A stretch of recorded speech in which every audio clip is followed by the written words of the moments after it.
It's gotta be a prank. A poorly thought out evil prank? But who would do such a thing? Who would risk ruining a good marriage just for laughs? That's what I was left with after that first phone call. It all started 6 months ago as I sat in my office at Apex Office Integrators waiting for a 2-hour conference call on a Wednesday afternoon. I am a project manager at Apex and am responsible for 3 or more network integration projects at any given time. This meant that I spent a lot of time on the phone during the conference calls to get updates on my projects or to deal with issues and put out fires. It was only 1:30 p.m., and I was sitting online looking at a digital camera I wanted to buy when my phone rang. I reached out and picked it up without taking my eyes off the computer screen. Hello, Apex Office Integrators. This is Mike Fulton speaking. Are you Mike Fulton? The female caller asked. Yes, how can I help you? I don't think you can help me, but I hope I can help you, she said. Help me? How? Is your wife's name Brenda?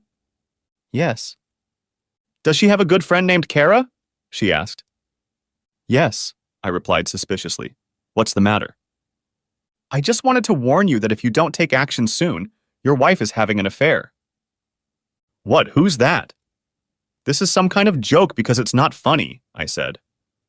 Her statement sounded so unexpected that I didn't know how to react to it. Should I just laugh at her or get angry? Or maybe I should just hang up the phone. I can't tell you who I am. I just wanted to give you a chance to prevent it before it happened.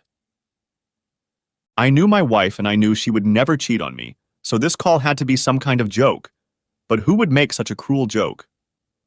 If I believed what this woman was telling me, I would have been very hurt and angry. Why would anyone want to put me through such an ordeal? I wondered if the caller knew it was a joke, or was she just doing what someone else asked or told her to do? As much as I wanted to hang up, I decided to wait and play along, at least for a while, to try to figure out who was behind the prank. What makes you think my wife is going to have an affair? I asked as calmly as possible. I've heard them talking about it. You heard who and what they were talking about? I asked. I think your wife and her friends Kara and Francis. They go to lunch at a place called Vinny's every Wednesday and sit at the same table, right by the door in front of the windows. I go there for lunch on Wednesdays too and sit at the table next to them. Eating alone is boring, so I try to eavesdrop on other people's conversations to entertain myself, she said. Kara was Brenda's best friend, and they have been friends since college. We all went to the same college, and I met them at the same party. Kara had already been dating her husband John for over a year when I started dating Brenda. We have remained close friends ever since. Francis's name was unfamiliar to me. I didn't remember Brenda ever mentioning anyone named Francis. And you've heard that my wife is planning to have an affair? I asked. Not exactly. Let me explain. Your wife's friend Kara has been telling your wife about the affairs she's had over the past couple years and how exciting they are. She was also trying to talk Brenda into having an affair. She was telling your wife that an affair would not only be exciting, but would also make sex with you more interesting. So far, your wife has refused, but over the past few weeks I've noticed that her objections to Kara's suggestions have become less forceful. She's even started asking questions and generally showing more interest in the subject than she did at first. I just think you need to do something to stop this before it goes too far, she said. Why do you care? I mean, why are you telling me this? I asked. I just don't want anyone to ruin their marriage because they took a friend's bad advice, replied the woman I was talking to. You say Brenda has been showing more interest lately? How long have you been eavesdropping on their conversations? I was starting to see holes in her story, but I didn't want to turn it off just yet. I still needed to try and figure out who was playing me like this. It's been 6 or 7 weeks. What are you going to do about it? She asked. There it was, the hook. I wasn't ready to cut her off, but I wasn't going to bite her either. I don't know. I need to find out more about what's going on before I do anything. Can I call you if I need to? I asked. No, I'll call you if I think we need to talk again. I knew she would never give me her number, but I had to try. I felt like I only had one option. Either ignore the whole thing or pretend like I believed what she was telling me, hoping to find out who was calling and why someone was messing with me like this. Okay, you'll call me, I said.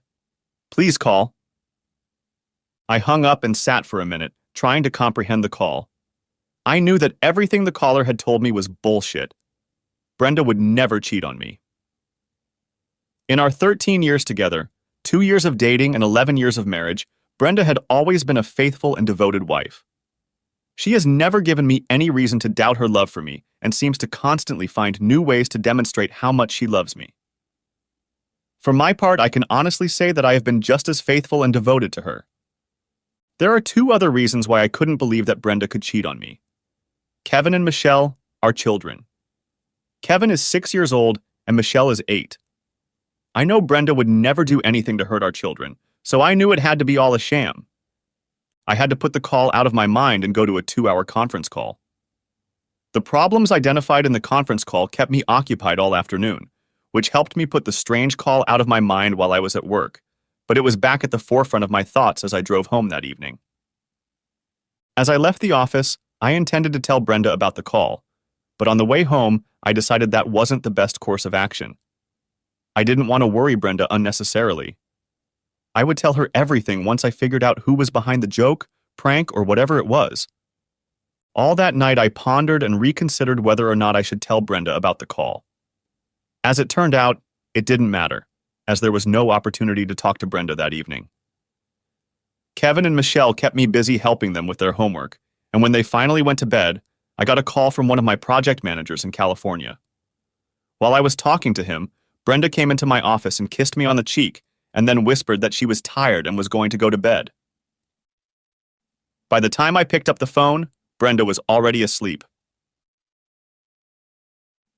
Thursday, I had a busy day and pushed all thoughts of the previous day's phone call out of my mind. At the beginning of the day, I wondered if I would get another call, but by lunchtime I had forgotten about it, and there was no call in the afternoon. I half expected the call on Friday, but when it didn't come, I just put it and the associated irritation out of my mind. Once I was able to put the call out of my mind, it just went to the back of my mind, and I didn't think of it until the following Wednesday. Wednesday morning went very well, and it seemed like the second half of the day would go smoothly as well. In the afternoon, Jake Peterson showed up at my office. Jake is the project manager in charge of the Northeast. We were discussing some common problems that arise in our projects and trying to find a common solution when my phone rang. "Mike Fulton here," I answered. "Hi, Mike, it's me again," came a familiar voice. "Hold on a minute, please," I said. "I have someone in my office." "Sure." "Jake, I have to take this call, do you mind?" I said. "No problem," Jake said, getting up and heading for the door. Just before he walked out, he turned around and said, "Is that your girlfriend?" And then laughed, closing the door behind him. "I'm back." "You didn't do anything, did you?" the voice asked. "What?" "You didn't do anything to stop your wife, did you?" The question caught me off guard, and it took me a moment to think of an answer. "I haven't decided how to feel about that yet," I said. "Is there anything else I should know?" "Have you forgotten that it's Wednesday?" "No," I replied, but the significance of the fact that it was Wednesday didn't come to me right away. "That's right. You remember that it's Wednesday, but you forgot that your wife had lunch with her girlfriends again today," the voice said. At those words, the muscles in my stomach involuntarily clenched. Trying to remain calm, I asked, "So, did you overhear their conversation today?" "Yes, and I'm telling you that you better decide what you're going to do soon, or it might be too late," she said. "Why do you say that?" "It wasn't Kara who brought up the affair today. It was your wife." It couldn't have been. I knew she would never do that. I was angry again. How was I going to figure all this out if I didn't find out who had called me? "What did Brenda say?" "Your wife asked Kara if she'd gone on one of her secret dates in the last week." "That doesn't mean Brenda wants to have an affair," I said. "No, it doesn't mean that. But when Kara said she was on a date last night, your wife said she wanted to hear all the sordid details," she said. I didn't know how to respond to that. I tried to play the role of the suspicious husband, even though all I really wanted to do was find out who I was talking to. I tried to think of what I would say if I believed what this woman had told me. "I'm sorry. I'm just having a hard time believing what you're telling me," I said. "I know it's hard for you, but you have to believe what I'm telling you, or you're going to have a hard time later." "Can we meet and talk about it?" I asked hopefully. "No, I'll call you," she said. "You better fix this soon." The caller hung up before I could say anything else. I was too angry to have time to do much work after the call, so I went home early. Brenda has late nights on Wednesdays. By late nights, I don't mean late at night. On Wednesdays, Brenda picks up Michelle and Kevin from school. She drives Kevin home to his mom's house and takes Michelle to a brownie meeting. Brenda is the assistant troop leader, so she stays for all the meetings. After the meeting, she picks Kevin up, and the three of them get home around 6 o'clock. That Wednesday, I got home at 3:30 p.m. and went to my office. I pulled out a notepad and began to analyze the problem. As a project manager, I am responsible for keeping my projects on track. When a problem arises in a project, the first thing I do is grab a notepad and a pencil and start taking the problem apart, analyzing it until I know the cause and how to fix it. This is the only way I knew how to solve problems, so it was the way I chose to solve this new problem. I began by summarizing what the caller had told me.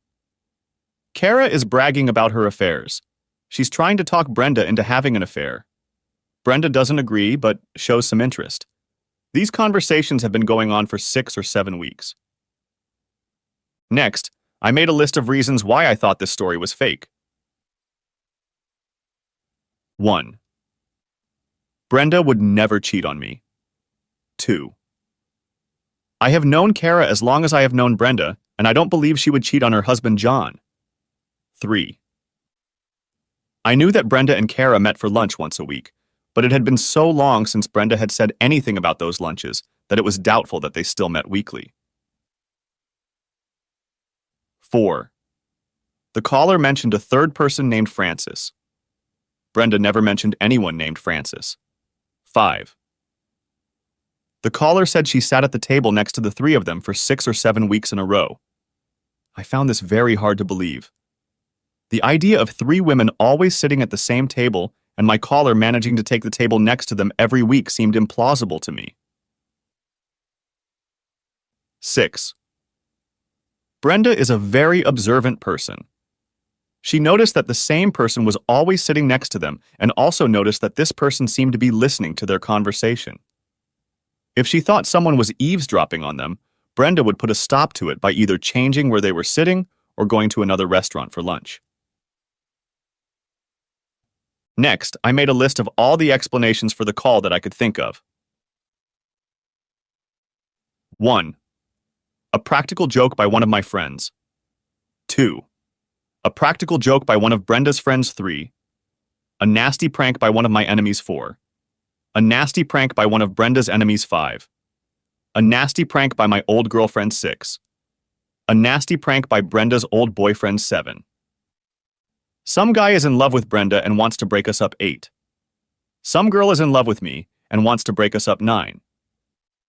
As an addition to numbers 7 and 8, it could be a woman in love with Brenda or a man in love with me, just trying to cover all the bases. 10. We're just a random target for someone's successful joke 11. We're a target for a TV reality show that pranks people to capture their reactions for a TV program.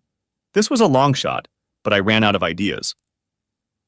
There were 7 or 8 other items on the list that were just as absurd as the TV reality program, which I no longer remember. The last item on the list was, the caller told the truth and Brenda is thinking about having an affair.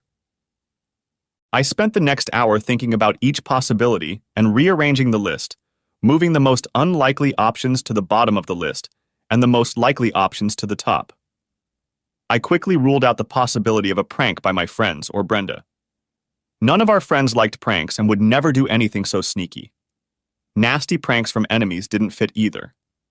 I didn't have anyone I considered an enemy.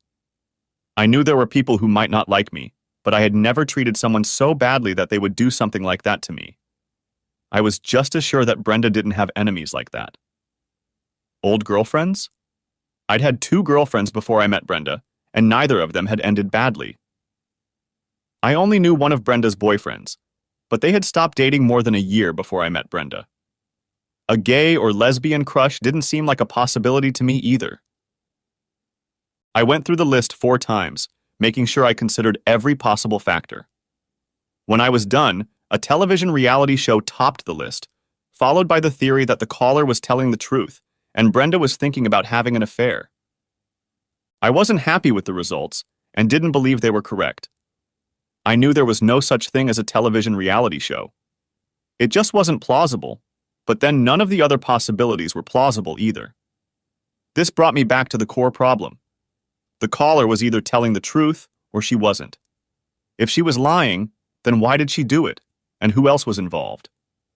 If she was telling the truth, which I still did not believe, my marriage was in big trouble. To determine where the truth lay, I had to ask Brenda some questions. And I had to do it in a way that wouldn't make Brenda suspicious. If she was innocent, as I believed, it would hurt her to think that I might not trust her. On the other hand, if the caller was telling the truth and Brenda suspected that I was questioning her, she might have guessed that I knew something.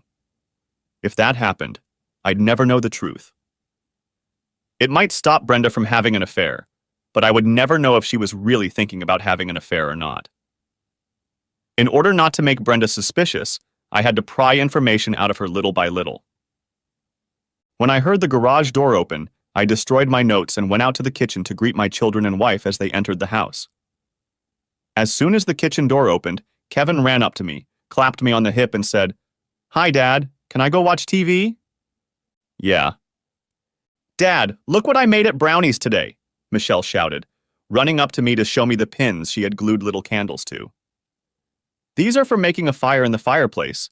You light the candle, and then the pin lights up. Isn't that a good idea?" "That's a great idea, honey.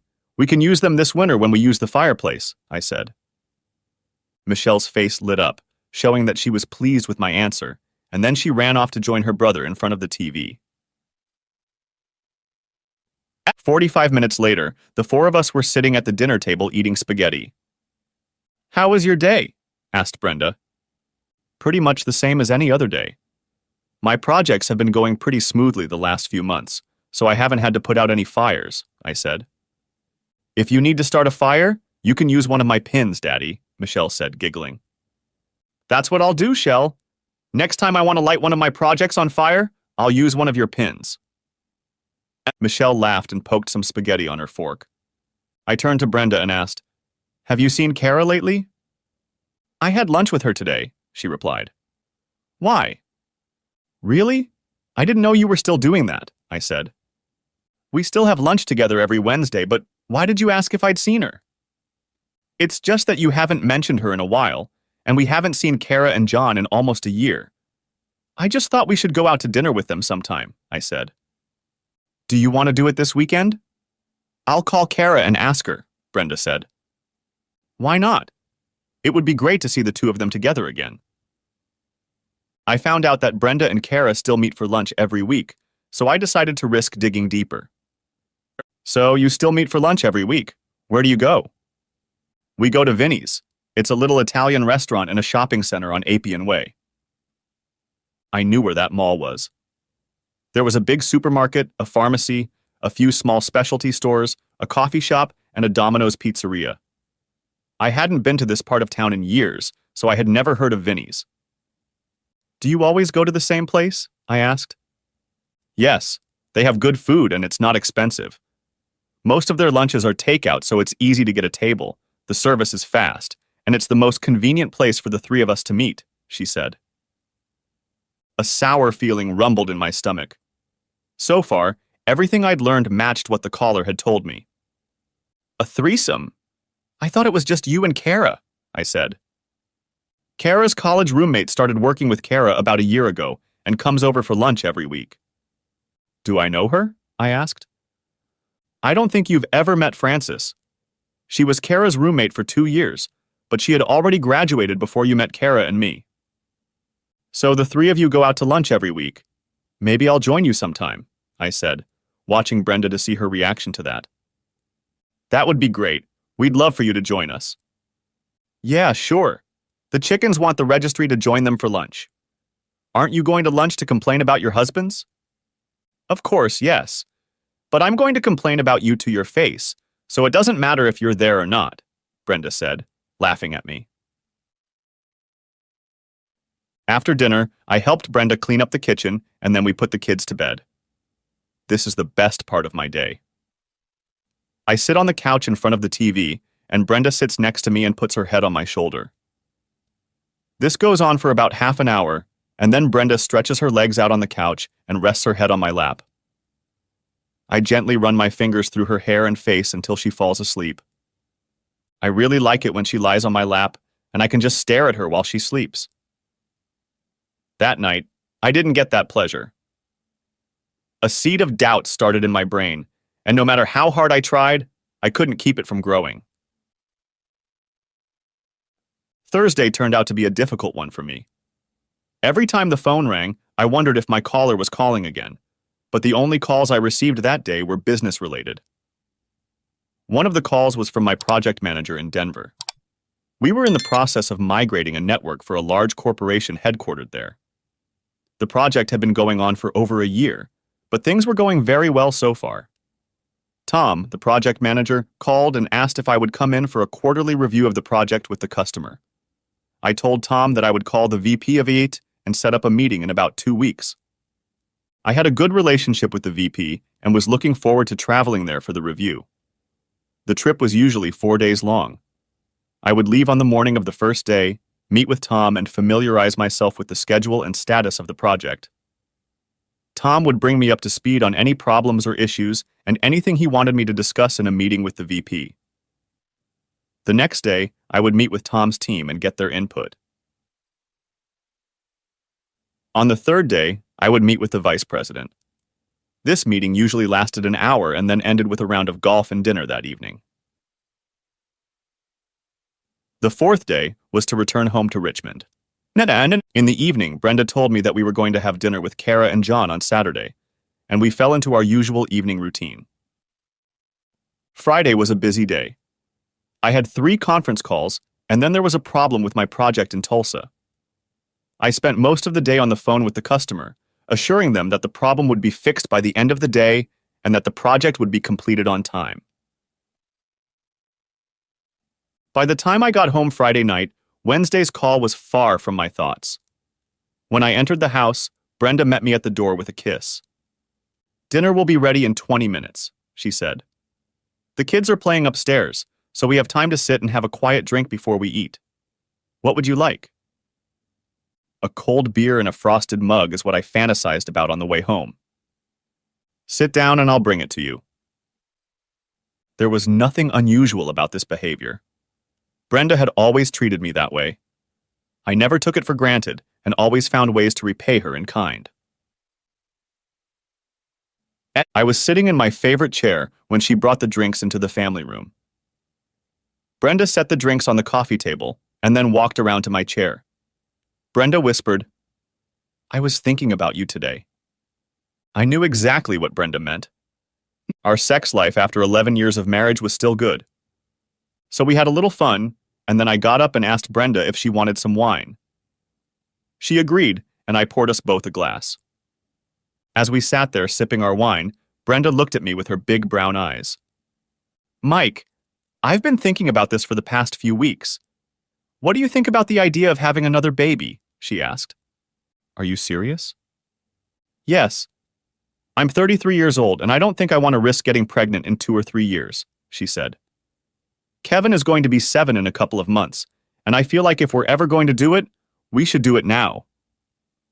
"If you're sure that's what you want, then sure we can do it," I said. "Then we're in agreement. I can stop taking the pill tomorrow and start trying to get pregnant?" I kissed her nose and said, "Yes, and I think we should practice a little more tonight, don't you?" "Absolutely," she replied. "Boy or girl?" she said. "What? Do you want a boy or a girl?" "How about one of each?" said I. "Come on, be serious." Do you want a boy or a girl? She asked. Honestly, I don't know. I'd be happy just to have another healthy baby, said I. Brenda said, That's the right answer. That night, as Brenda fell asleep, I lay awake and thought about having another baby and then went back to the phone calls. If Brenda was contemplating an affair, she certainly wouldn't have gone on the pill to get pregnant. This was further evidence in favor of the calls being a hoax. When I finally fell asleep, I dreamed that Brenda had indeed had an affair and gotten pregnant. When I woke up and realized it was just a dream, I was greatly relieved, but at the same time, a black cloud began to form in my thoughts. I thought about telling Brenda about the phone calls again, but decided against it. It occurred to me that if I told her about the calls, it could easily set off a chain of events that would prevent me from ever finding out what was wrong. I knew that if I told Brenda, she would tell Kara, and who would Kara tell?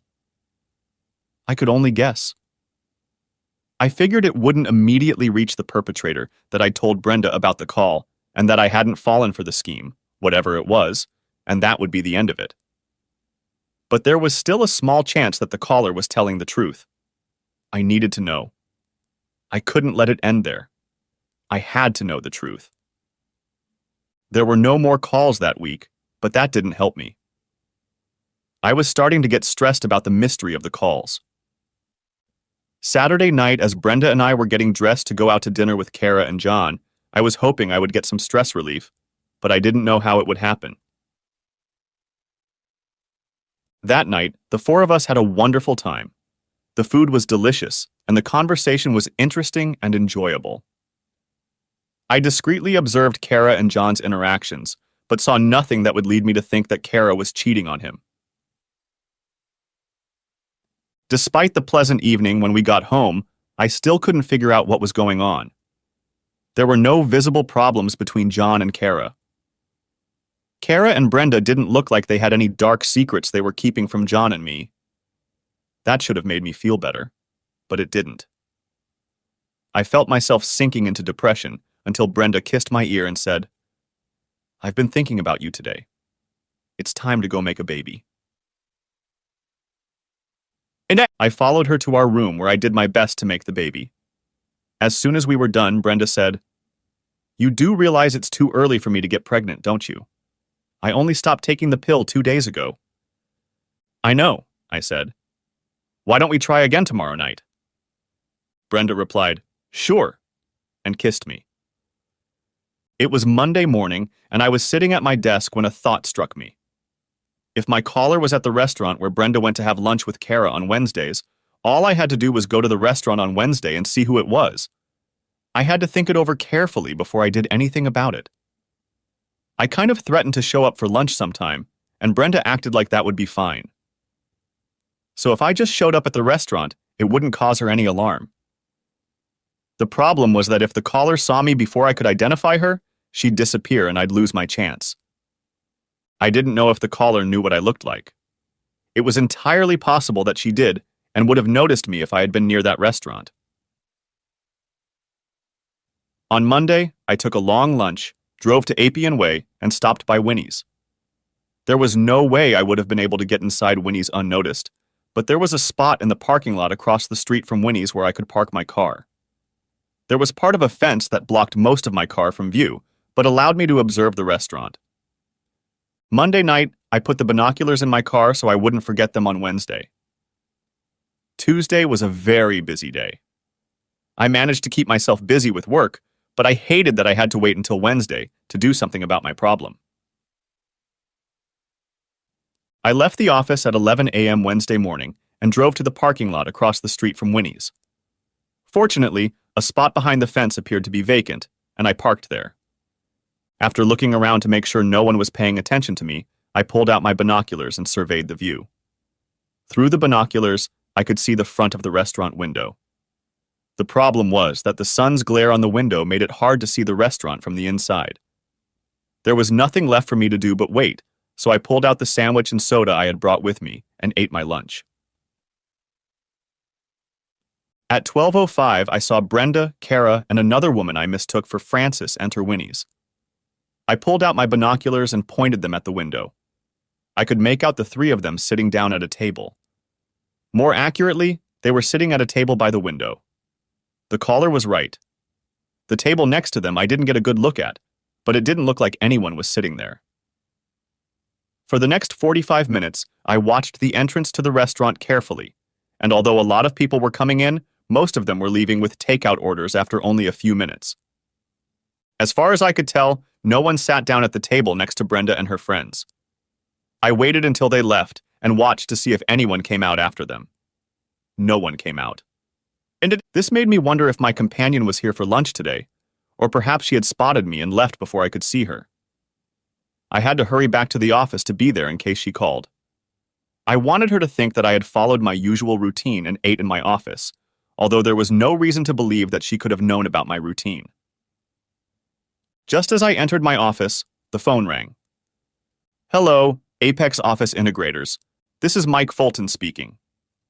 "Mike, I'm starting to worry about you," the voice said. "You still haven't done anything to stop your wife." "How do you know I haven't done anything?"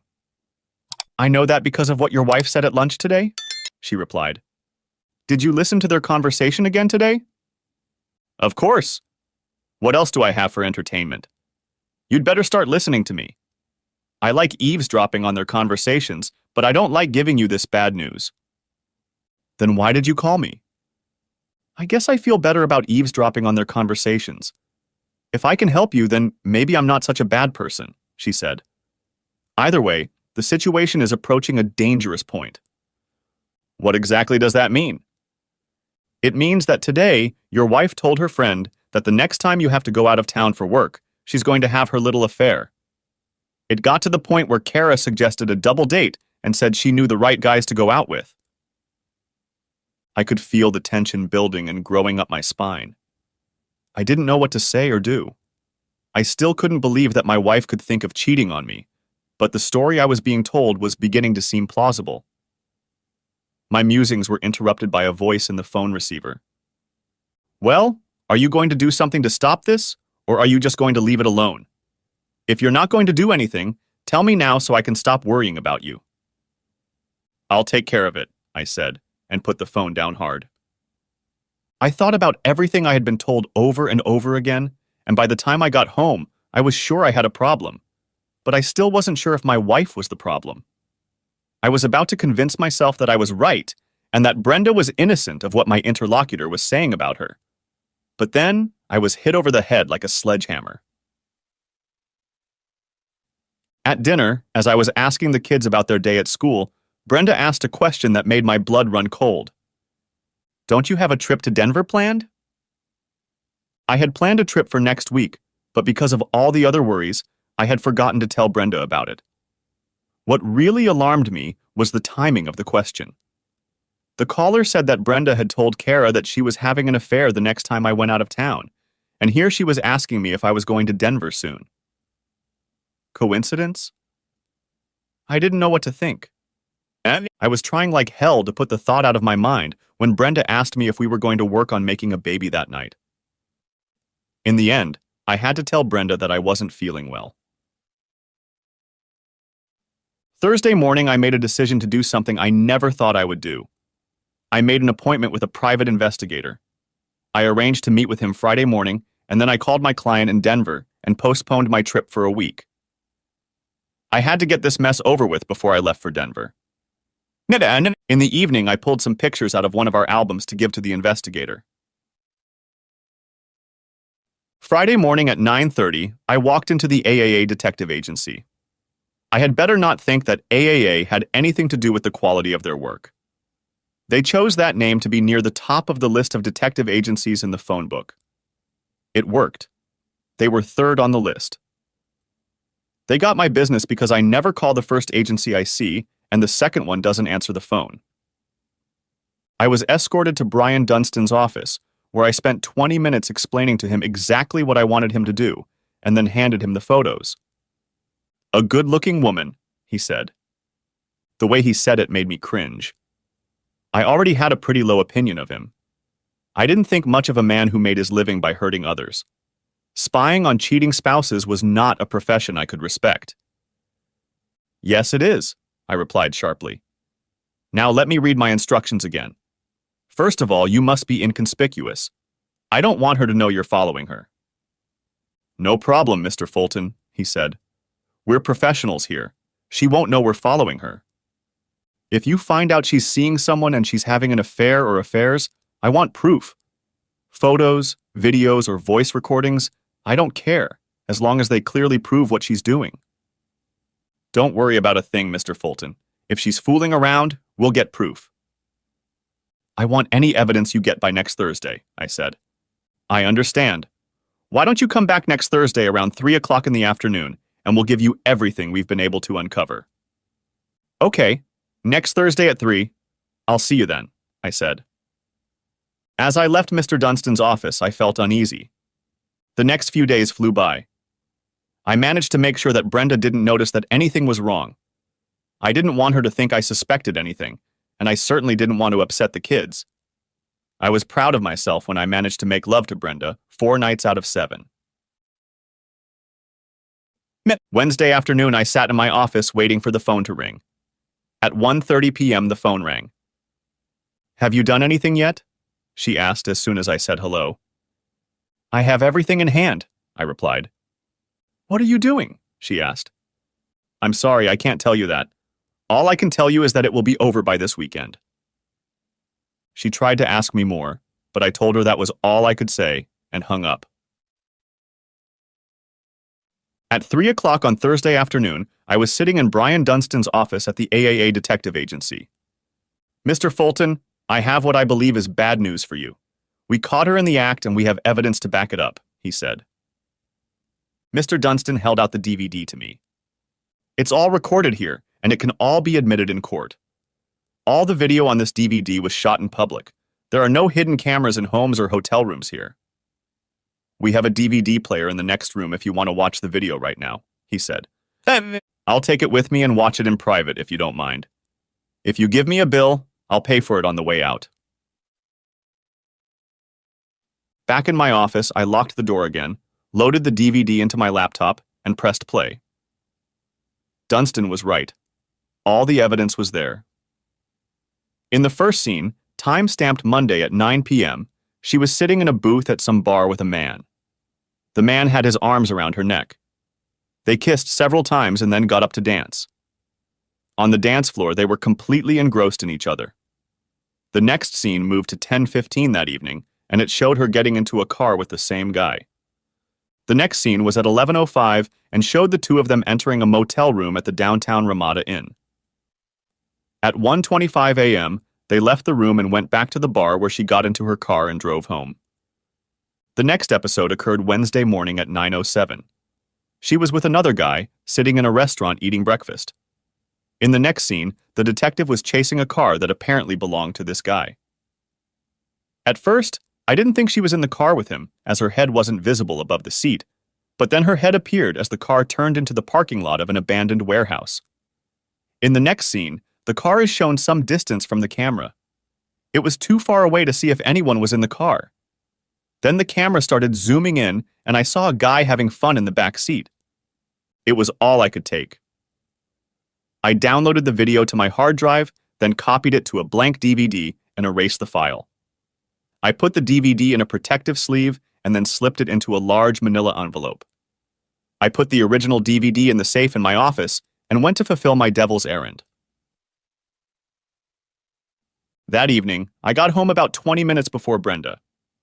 As soon as the door from the garage to the kitchen opened, Kevin and Michelle piled into the house without even bothering to say hello to me. Behind them, smiling, Brenda walked in. "You're back early today," she said.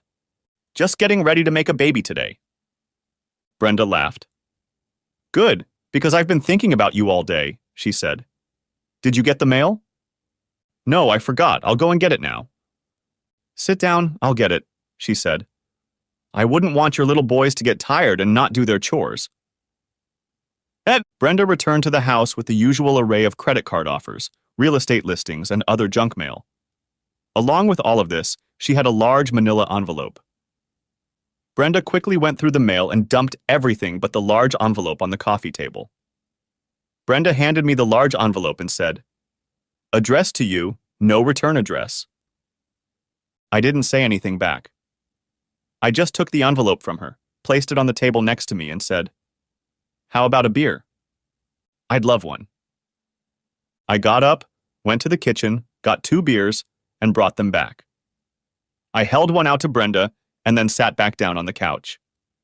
We talked about work for a few minutes, and then Brenda said, "Aren't you curious about what's in this envelope?" "It's probably just junk mail," I said. "I know, but why don't you open it anyway?" she suggested.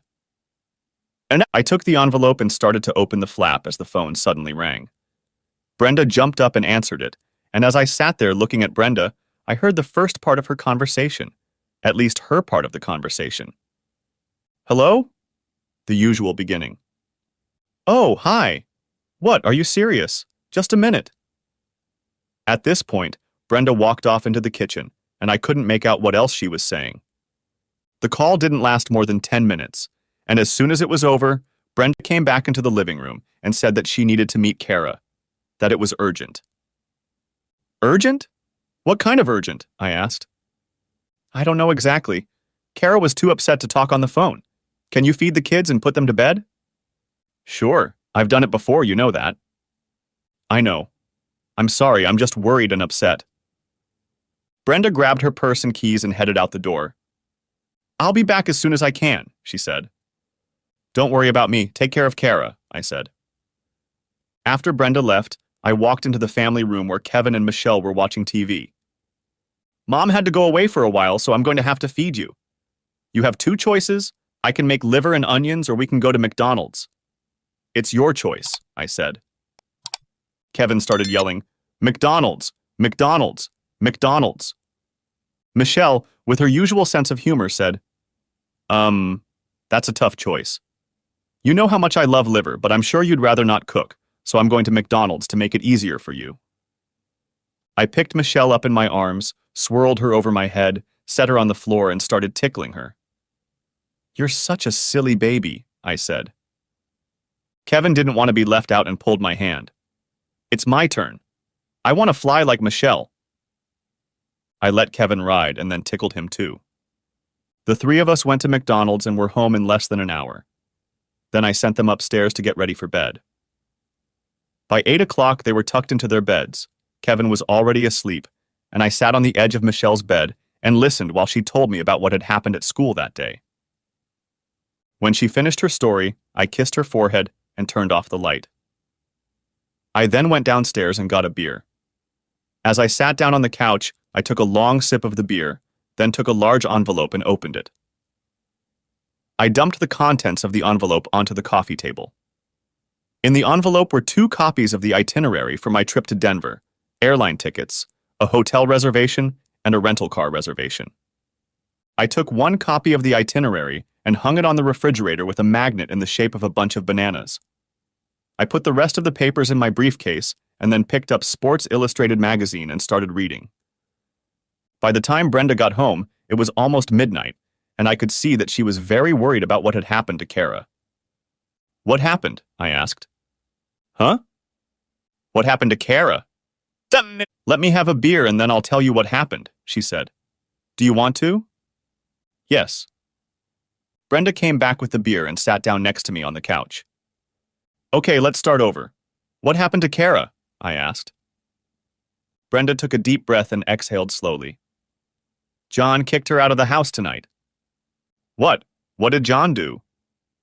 When Kara got home from work at 6:30 p.m., John was already waiting for her. He had already packed a bag for her, threw her out the door, and told her to come with her. Oh my God, I can't believe this. Does John have another woman, and that's why he kicked her out? I asked. No, of course not. You know John, he would never do that. I was quiet for a minute, and then I whispered, It's Kara. She had another man. Is that what this is about? Brenda looked down at the floor and replied, Yes. John found out she was fooling around. Jesus, what's the matter with her? She was married to a great guy. I thought she loved him. She loves him, Brenda said. If she loves him, how could she cheat on him? I don't know why she did it, she said. I feel so sorry for her. You feel sorry for her? What about John? She cheated on him. Sen. I know, but he didn't have to kick her out of the house. He hit him too. I didn't like that. Hit him? He called her a whore and punched her in the face. That's it? I asked. What do you mean that's all? He slapped her. He shouldn't have done that, she said. Are you taking her side? She cheated on him. You know how much he loved her. It must have hurt him terribly. If it had happened to me, I would have done the same thing, maybe worse. I love you more than anything in the world, but if you had ever hurt me like that, I don't think I would have handled it any better than John did. I'm not taking her side. I just think John should have given her time to talk to him about it. What is there to talk about? You mean John should have given her time to make up a lie to tell him about why she cheated on him? I said. Why are you so angry about this? Asked Brenda. I'm angry because I feel John's pain. I bet if John had cheated, you wouldn't be so favorable to him. Brenda started to say something but stopped. You're Kara's best friend. You have lunch with her every week. Did you even know she was cheating on John? What? Why are you asking me that? What do you mean by that? Hissed Brenda. Brenda, you've always been honest with me. Please don't start lying to me now. Did you know Kara was having affairs with other men? Brenda couldn't look at me and then meekly replied, Yes. And for how long? A few months. Did you try to stop her? How? Did you try at all? I persisted. No. Then you were an enabler. By not trying to stop her, you were actually encouraging her, I said. No. I wasn't encouraging her. I didn't like what she was doing, I just didn't know what to say, so I didn't say anything. So you're partly to blame for what happened today, said I. I surprised myself at how angry I was with Brenda at that moment. How can you say it's my fault? I didn't tell her to cheat on John. But you never did anything to stop her from cheating, and now that she's been caught, you took her side. I don't think I know you anymore. Haven't you always talked about how important fidelity is in marriage? Does that only apply to husbands, or does it not apply to your close friends? Kara made a mistake. She's my friend, and I have to support her. She's in a lot of pain. What about John? Don't you think he's hurting? What Kara did isn't just about her and John. Look what she's doing to us right now, I said, and got up from the couch. I'm going to bed. Brenda didn't say a word. I lay in bed for a while thinking about how we had just had a fight with Brenda. I was angry at her for not noticing the damage Kara had done, and angry at myself for getting angry. At least this situation would give Brenda something to think about. Any thoughts of having an affair to brighten her life now had to go away. When Brenda came to bed a half hour later, I pretended to be asleep so as not to talk to her. The next few days were a little chilly in our house. Monday morning, I caught a plane to Denver. I decided I wouldn't call Brenda on Monday, and she called me at 9 o'clock, 11 her time in Richmond. Why didn't you call me when you got there? She asked. I didn't think you wanted to talk to me. Brenda was silent for a moment, then said, I don't care what you thought. You should have called me. Okay, I'm sorry I didn't call. It won't happen again. We only talked for about 5 minutes. Brenda said she had to make sure I got to Denver, okay, before she went to bed. She then told me to call early and talk to the kids the next day. The next few days, Brenda was more friendly when I talked to her. We both avoided the topic of Kara and John. My flight home on Thursday was due a little after 7 o'clock in the evening. Before leaving Denver, I called Brenda and told her what time I would be home. Can you grab a bite to eat on the way home? She asked. I'm picking up the kids to have dinner with my parents, and you won't make it in time for dinner. No problem. I'll see you at home. My flight arrived on time, and I decided to stop by a familiar little grill bar that served great burgers. When I walked in, I saw John at the bar counter getting himself a drink. I decided to talk to him and see how he was doing.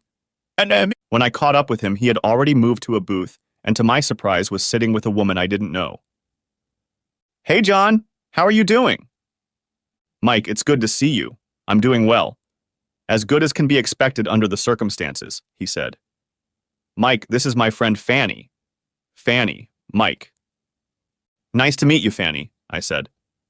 If it wasn't for Fanny, I might have gone completely off the rails over this, John said. In that case, it's really nice to meet you, I said to Fanny. Mike, we're just having a drink before we head out to dinner. Why don't you have a drink and join us? I ordered a beer and pulled a chair to the outside of the booth. We didn't talk about Kara and what she'd done. John talked about Fanny most of the time. He said he'd known her since college. He talked about how they went to college, and then he asked me about Brenda and the kids. After about 20 minutes, John said he needed to go to the bathroom. When he came out from behind the table, Fanny smiled at me. Fanny? I suppose that's a nickname. I believe your name is Francis, am I right? You're right. I must say you've done a good job, Fanny said. That's what I do. I'm a problem solver, said I. So, how long have you been in love with John? Since I met him in college. You were Kara's roommate then, weren't you? Yeah, you're good. So you used me to get rid of Kara, I said. Yes. I'm sorry, but I couldn't do it on my own. I didn't want her to know I betrayed her, and I didn't want to be the one who had to tell John that his wife was cheating on him. Do you feel good about what you did? I don't feel bad. Look, if Kara hadn't started cheating on John, I would have been on the back burner forever. I would never have done anything to hurt either of them. But when she started bragging about cheating on John, I had to put a stop to it, and why wouldn't I help myself to that? But why did you bring Brenda and me into it? There was no one else. I'm sorry I dragged you into it, but I just couldn't let her let what she was doing to him go unpunished, Fanny said. How did you know I would warn John about Kara's cheating? I asked. I've been having lunch with your wife every week for over a year now. She talks about you all the time. She painted a pretty clear picture of a man with high moral standards, and I knew from her description that you would put an end to Kara's cheating one way or another, and I was sure John would eventually find out the truth. It was a real streak of genius to do everything anonymously. John believes that the wife of one of Kara's friends hired a detective to spy on him and then sent the photos to John. I think I have one more question for you, I said. You lied about Brenda being interested in the affair, didn't you? Yes. I had to say that to engage you in conversation. The thing is, Brenda was very upset about it, but I never said anything to her about it. Brenda and I had talked about it several times. Brenda kept hoping that Kara would come to her senses and stop fooling around. I never told Brenda about it, but I was hoping John would catch her. So Kara never tried to convince Brenda to try fooling around? I inquired. Actually, Kara suggested it once, but Brenda made it clear she would never do it. That's when I got the idea to call you. I twisted things around a bit, but at the heart of it was Kara's suggestion, Fanny said. I wasn't sure if I hated Fanny or admired her courage. She had found a way to warn John about Kara's cheating, and then stood by his side to ease his pain. Before I could say anything else to Fanny, I spotted John coming back from the restroom. We finished our drinks, and just before they left, John turned to me and said, I don't know what the future holds for us, but I hope you and Brenda will still consider me a friend. I'm sure we will, John.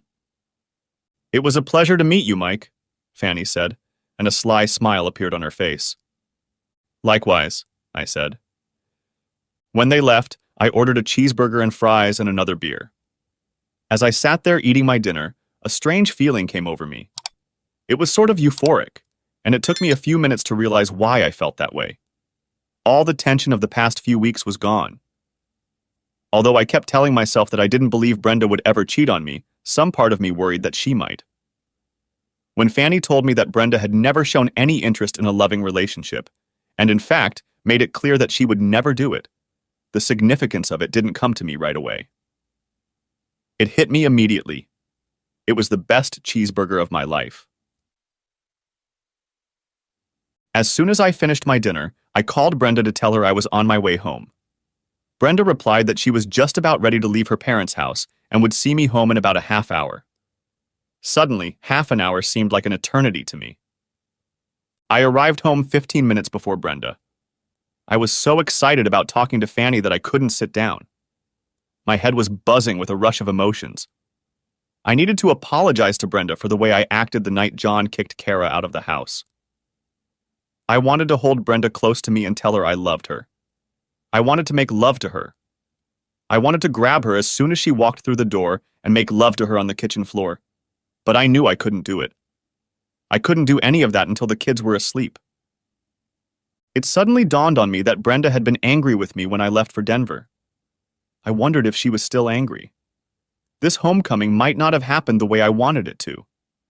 I could end up spending the whole evening trying to get Brenda to forgive me for being so hard on her, for not trying to intervene with Kara and stop her from ruining her marriage.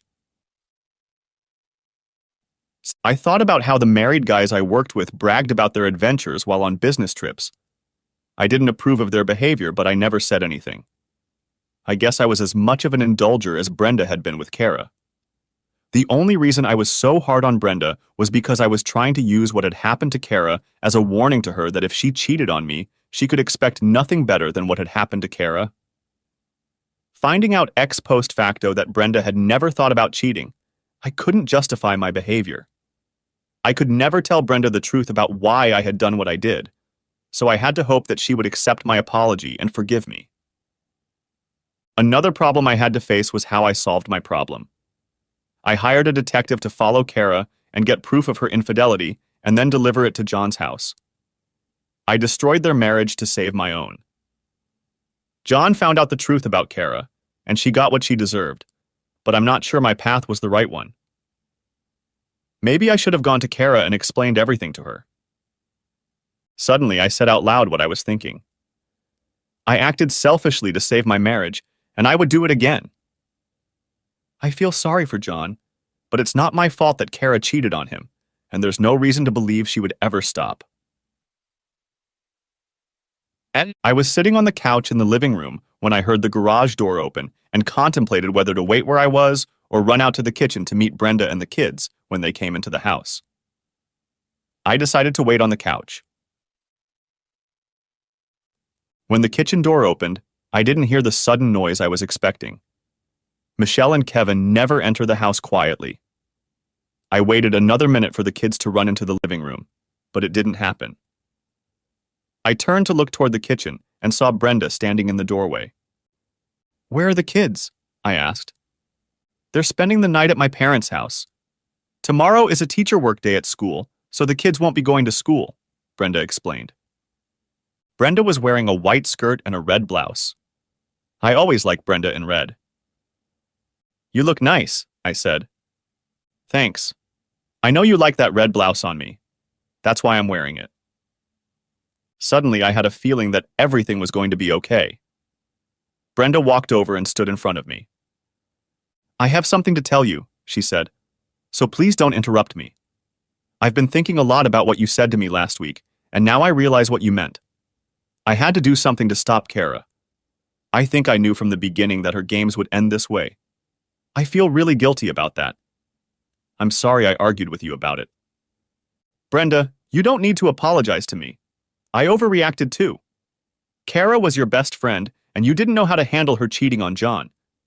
In hindsight, I'm not sure what I would have done better if our roles had been reversed. I think this situation was more emotionally intense because both John and Kara were our friends. My anger and frustration came from what Kara did to John, but it was directed at you, which is unfair. But I think you did the same thing and directed your frustration at me. What happened to John and Kara is very sad, but we can't let it become our problem." I held out my hand to Brenda and she walked over to me. "I love you so much. I tried to be mad at you, but when you didn't call me on Monday, it almost broke my heart. Then I realized that you just said it was their problem, and we can't make it our own," Brenda said. "Besides, we have our own problem to solve," I said. Brenda pulled away from me and looked me in the eye. "What problem do we have to solve?" she asked. "How can I get you pregnant if I don't make love to you?" The expression on Brenda's face softened and turned into a beautiful smile. "Well then, Buster, you'd better start making love to me," she said. And so we did. When I woke up in the morning, Brenda was already downstairs. I pulled on shorts and a t-shirt and headed downstairs for a cup of coffee. Well, we couldn't do it again that night or the next few nights. The kids, work, parental visits, everything conspired against us. but a few weeks later we found out Brenda was pregnant. The end. Thanks for watching, I hope you enjoyed it. So subscribe to my channel and watch the next video.